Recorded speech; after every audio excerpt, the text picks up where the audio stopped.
Well, you know, when you go into museums, they teach you something different than what the Bible does about dinosaurs. So the Bible teaches us that all the land animals, that includes dinosaurs, were created on day 6.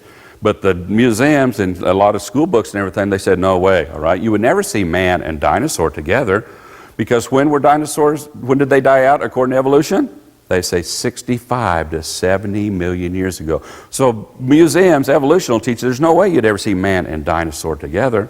But you know, we made a lot of mistakes in the past. One was this, the coelacanth. They used to teach that the coelacanth also died out at the same time of the dinosaurs, over 70 million years ago. But they discovered in 1938, they weren't all dead. They found a bunch of them still alive today.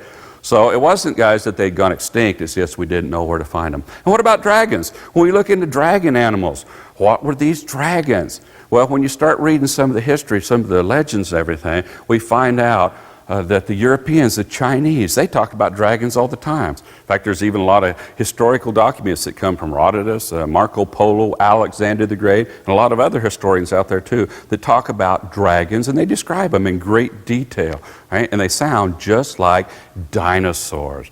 You know, the Chinese, they talk about raising dragons. And again, their description sounds like dinosaur. There was a man called Gilgamesh. They even talked about him killing a dragon in Babylon. Again, it sounds like a dinosaur. In the year 1572, a man named Ulysses Alvandrus, he killed a long-necked hissing dinosaur with a club, just popped him on the head, according to historical accounts, okay?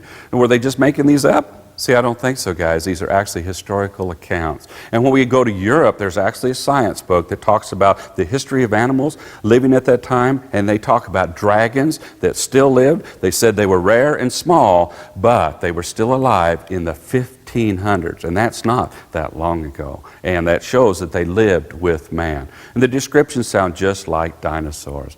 Now, these are just a few accounts, guys. There's a lot of them out there that actually give us lots of information that dragons and dinosaurs were the same creature and they lived with man.